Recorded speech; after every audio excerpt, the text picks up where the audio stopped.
शूद्र के वेद पाठ सुनने पर शीशे और जस्ते से उनके कान भर दिए जाए, वेद के अक्षर का उच्चारण करने से उसकी जीभ काट ली जाए तथा वेद मंत्र धारण करने पर उसका शरीर काट डालना चाहिए।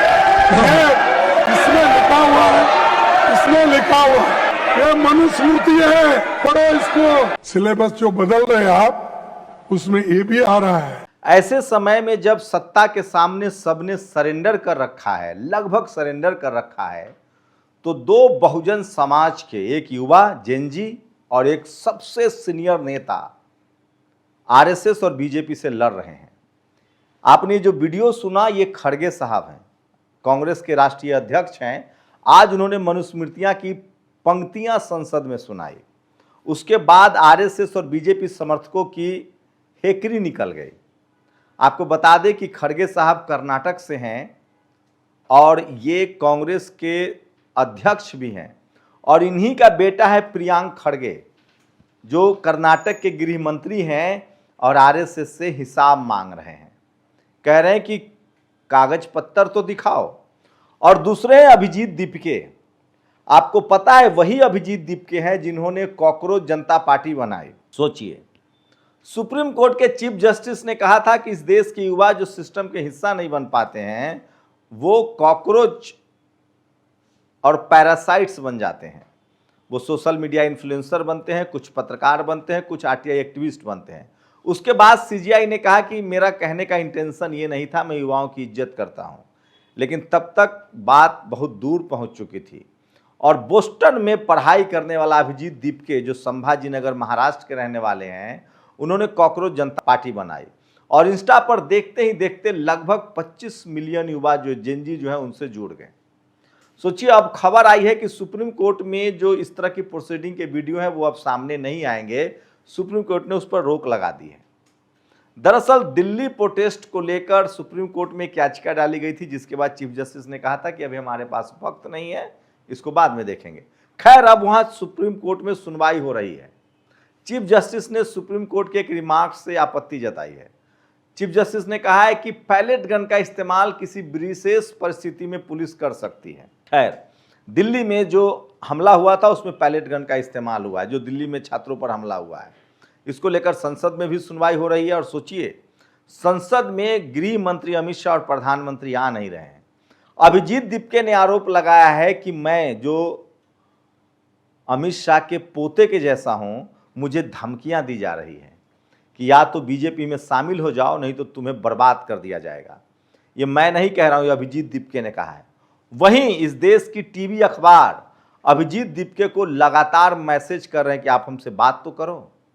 फिलहाल अभिजीत दीपके ने संभाजीनगर में, जहां उनका घर है, अपने माता पिता से मुलाकात की और वहीं पर एक लोकल सबको बाइट दिया है। अभिजीत दीपके ने पिता ने कहा है कि अगर आप सामाजिक जीवन में हैं, अगर आप सार्वजनिक जीवन में हैं, तो आपको कठिनाइयों का सामना करना पड़ेगा। तो सोचिए, ऐसे वक्त में जब पूरे देश में चुप्पी थी, तो किसी ने अगर हिम्मत दिखाई तो उसका नाम था अभिजीत दीपके। उसके बाद अभिजीत दीपके ने सीधे अमेरिका से दिल्ली आए, जंतर मंतर पर धरना पर बैठे और क्या क्या नहीं कहा गया। लेकिन अभिजीत दीपके ने मोर्चा संभाला और इस देश का जेनजी सड़कों पर आया। क्या क्या नहीं सहा उन लोगों ने। लाठीचार्ज हुआ, पैलेट गन चले, अभी भी एफआईआर किए जा रहे हैं। अब धीरे धीरे लोगों की रिहाई हो रही है।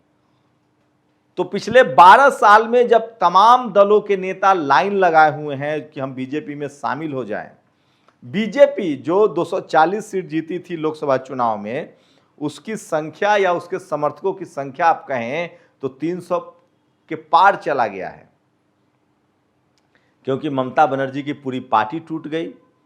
ममता बनर्जी के सांसद हैं, उन तमाम 20 सांसदों को गद्दार कह रहे हैं और रोज बैनर पोस्टर पहन के आते हैं लोकसभा में। तो सोचिए, शिवसेना उद्धव ठाकरे की पार्टी के सांसद चले गए। जिस दौर में विधायक और एमपी खरीदना आसान है मूंग खरीदने से, ये नारा मध्य प्रदेश में लगा। कि विधायक मत खरीदो, सांसद मत खरीदो, मूंग खरीदो। किसान वहां धरने पर बैठे थे कि 100% मूंग जो उत्पादन हो रहा है किसानों का वो सरकार खरीदे। तो सोचिए, धीरे धीरे ही सही देश में चारों तरफ से आवाज आ रही है। यूपी के फतेहपुर में जिन छात्रों ने प्रोटेस्ट किया था पंखा के लिए, पढ़ाई के लिए, पीने के पानी के लिए, इंटर कॉलेज के छात्रों ने, सुना है कि उसमें से एक छात्र को पुलिस वाले पूछताछ के लिए बुला रहे हैं। गया में स्कूली बच्चों ने प्रोटेस्ट कर दिया। राजस्थान में स्कूली बच्चों ने स्कूल के गेट बंद कर दिए क्योंकि उनके स्कूल में 2 ही टीचर हैं। अब सोचिए, सारी खबरें टीवी अखबार पर अगर चलती तो सरकार की आंखें खुलती और सरकार इसका समाधान करती। मैं बार बार कह रहा हूं कि बीजेपी आरएसएस को अगर कोई डिबाएगा तो वो टीवी अखबार है, क्योंकि खबरें न दिखाए जाने से उसका समाधान नहीं होगा, समस्याएं बढ़ती जाएंगी। सोचिए, असम में प्रलयकारी बाढ़ आया है। असम में प्रलयकारी बाढ़ आया है, लोग सड़कों पर बह गए हैं, घर बह गया है। वहां मतलब ट्रिपल इंजन की सरकार है। वहां बीजेपी तीसरी बार जीती है। अमित शाह ने बहुत पहले कहा था कि हम असम को बाढ़ से बचा लेंगे, लेकिन कोई टीवी अखबार सवाल नहीं पूछेगा। अगर यही बाढ़ बिहार में होता और नीतीश कुमार की सरकार होती तो सारे मीडिया वाले जाते। याद है चित्रा त्रिपाठी, 2 लोगों के कहना नहीं चाहता हूं मैं इसीलिए कह रहा हूं, इस देश में मीडिया का एक जातीय स्वरूप है, उस पर आएंगे। लेकिन खड़गे साहब ने फिलहाल मोर्चा खोल दिया है और संसद में उन्होंने कहा है कि अमित शाह, राज्यसभा के नेता प्रतिपक्ष भी हैं वो, कि अमित शाह अपने घरों में बैठ के जरूर वो सुन रहे होंगे। सोचिए, देश के गृह मंत्री संसद नहीं आ रहे हैं, प्रधानमंत्री संसद नहीं आ रहे हैं, टीवी अखबार में कोई बहस नहीं है, यहां तक कि तमाम विपक्षी दलों को नौटंकीबाज कहा जा रहा है। सोचिए, ये समय आ गया। पहले जब संसद नहीं चलता था, जब विपक्ष हंगामा, सोचिए एक एक महीना, एक एक पूरा का पूरा सेशन, याद कीजिए कोयला घोटाला, 2G घोटाला का जिसको नाम दिया गया था। सुप्रीम कोर्ट ने कोयला घोटाला को खत्म नहीं माना है। 2G घोटाला कब का खत्म हो गया। विनोद राय ने माफी मांग ली, सीएजी के ऑडिटर जनरल ने। वहीं अन्ना आंदोलन हुआ था, वहीं किरण बेदी, बीके सिंह जो बाद में बीजेपी में गए, अरविंद केजरीवाल, सब उसी आंदोलन से थे। वो सारे आरोप फर्जी निकले। और कौन जेल गया था? ये राजा, दलित समाज से आने वाले टेलीकम्युनिकेशन मिनिस्टर। आज जो मोनोपोली हो गई 2 ही कंपनियों की और 28 दिन का महीना हो गया। पहले 30 दिन का, 31 दिन का महीना होता था, अब 28 दिन का महीना हो गया। 2 ही कंपनियों की मोनोपोली है अब, एयरटेल और जियो। जब ये राजा थे तो दर्जनों कंपनियों को लाइसेंस दिया गया था, स्पेक्ट्रम दिया गया था और कॉलिंग रेट सस्ता हुआ था, इंटरनेट सस्ता हुआ था।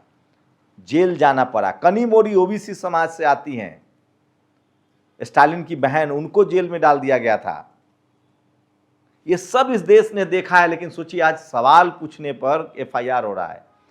एक छात्रा जिसने मोदी को कुछ कड़क सवाल पूछ लिए, उन पर नोएडा में एफआईआर दर्ज कर लिया गया है।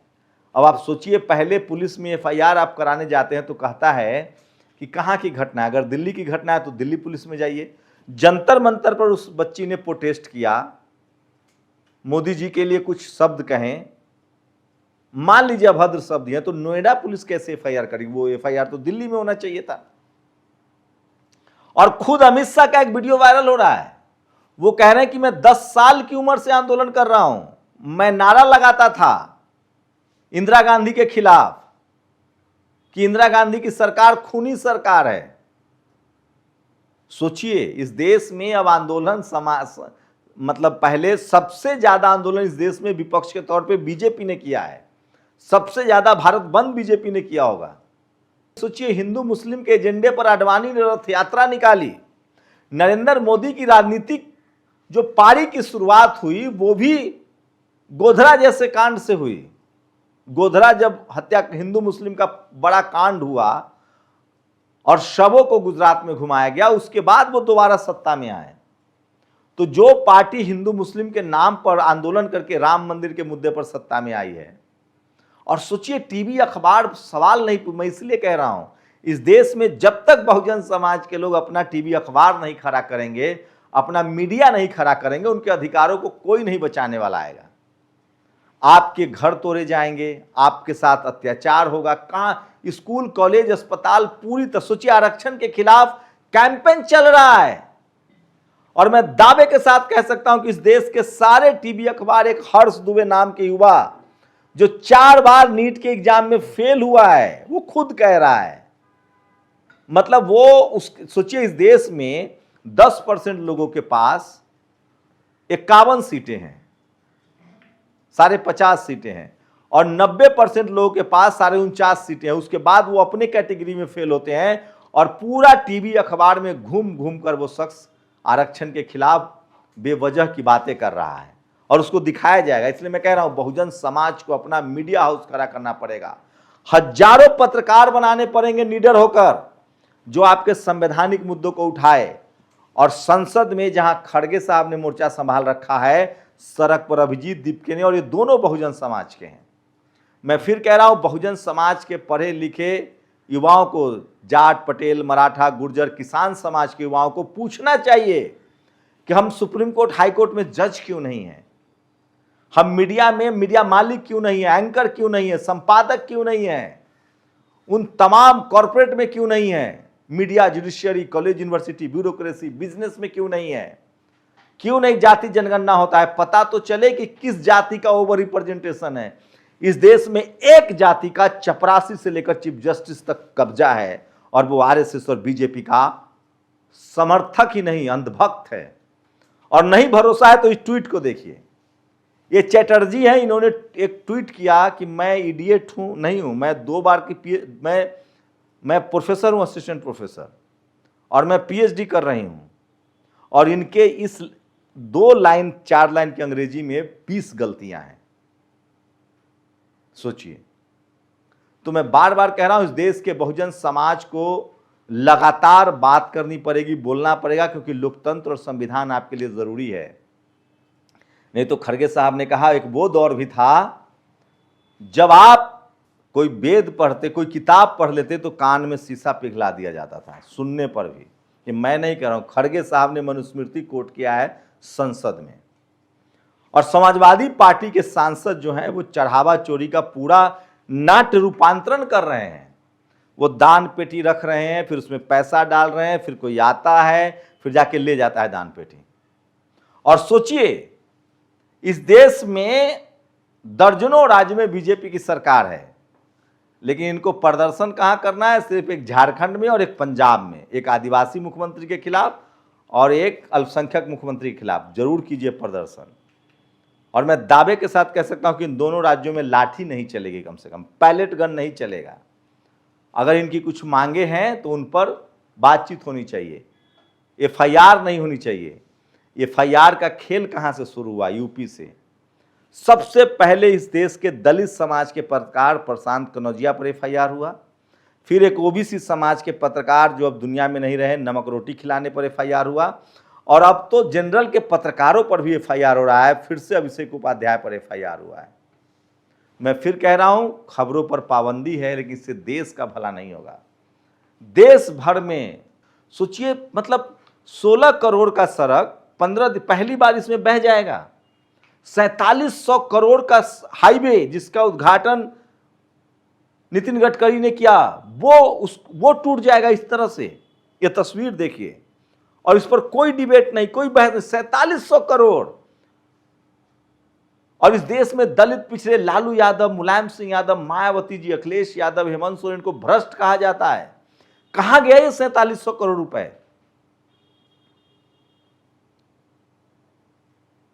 53,000 करोड़, 50,000 करोड़ का गंगा एक्सप्रेसवे, उसका अप्रोच रोड टूट जाता है। मुंबई एक्सप्रेसवे, कोई अकाउंटेबिलिटी नहीं, कोई सवाल नहीं। हाईवे पहली बार इसमें टूट जाता है। नितिन गडकरी कहते हैं कि टूट जाता है, हम बना देते हैं। 100 किलोमीटर की सड़कें बनती हैं, कहीं गड़बड़ी रह जाएगी, ऐसा होता है। लूट मची है देश में, लूट। और सबसे बड़ी बात है कि इस लूट पर टीवी अखबार चुप है, क्योंकि टीवी अखबार की जाति और इस सरकार की जाति और आरएसएस की जाति एक है। और सारे संवैधानिक संस्थाओं पर आरएसएस का कब्जा, और कम से कम स्कूल कॉलेज पर तो है। नहीं भरोसा है तो लक्ष्मण यादव का एक्स पर पूरा सीरीज देखिए, कि कैसे तमाम इंस्टीट्यूट में, कॉलेज, यूनिवर्सिटी में आरएसएस ने कब्जा कर रखा है, खासकर दिल्ली यूनिवर्सिटी, जेएनयू। और इसीलिए धर्मेंद्र प्रधान की विदाई हुई है, क्योंकि वो कहने के लिए पिछड़े समाज से थे। तो मैं फिर कह रहा हूं, ये सरकार आरएसएस की सरकार है। आप अपनी राय जरूर दीजिए, क्योंकि सरकार को डिफेंड करने के लिए और कोई नहीं आता, आरएसएस आता है। आरएसएस के एक मतलब सोचिए बौद्धिक सेल कहा जाता है। उसके नेता ने कहा कि ये बच्चियां जो जंतर मंतर पर आई थी वो रेप डिजर्व करती थी। मुझे पावर होता तो मैं 4 घंटे में घेर के मार देता। अपने ही देश के छात्रों को विदेशी कहा जा रहा है। सोचिए, अभिजीत दीपके को डराया जा रहा है, धमकी दी जा रही है। कोई टीवी डिबेट नहीं, कोई बहस नहीं। लेकिन मुझे लगता है कि जिस तरह मैंने जनता में जाकर देखा है, देश में लगातार बीजेपी आरएसएस से लोग नाराज हो रहे हैं, और इसी तरह टीवी अखबार का रवैया रहा तो कम से कम बहुसंख्यक आबादी जो है इनसे दूर हो जाएगी। ऊपर से खबर चला रहे कि आरक्षण खत्म हो। अरे तो कॉलेजियम, हाईकोर्ट, सुप्रीम कोर्ट में जज एग्जाम दे के भर्ती नहीं हो सकते हैं? खत्म कर दो, कॉलेजियम हटा दो, आरक्षण, इंटरव्यू खत्म कर दो, जाति जनगणना कराओ, सारी जमीन, संसाधन, संपत्ति का बराबर बंटवारा कर दो, आर्थिक आधार पर भी आरक्षण नहीं होगा। अब तो वो स्थिति है कि आप सबको संपत्ति में बराबर का अधिकार दे दीजिए, सब में बराबर बांट दीजिए। कोई अब ऐसा नहीं है जो अपने बच्चों को नहीं पढ़ाना चाहता है, और अब किसी की हैसियत भी नहीं कि जाति देकर स्कूल जाने से रोक ले। लेकिन जो 1000 साल का डेफिसिट है उसको कैसे भरोगे? आज भी जिस देश के 80 करोड़ दलित, पिछड़ा, किसान, आदिवासी, अल्पसंख्यक 10 किलो, 5 किलो राशन पर जिंदा है, उनके बारे में कभी सोचा है? सोचिएगा जरूर। शुक्रिया। दस्तक की आपसे गुजारिश है कि अगर इसको बचाना चाहते हैं तो नेशनल दस्तक को सब्सक्राइब करने के लिए रेड कलर के सब्सक्राइब बटन को दबाएं, फिर बेल आइकन की घंटी दबाएं। नेशनल दस्तक को बचाने के लिए बहुत जरूरी है कि हर खबर को शेयर करें, लाइक करें, कमेंट जरूर करें।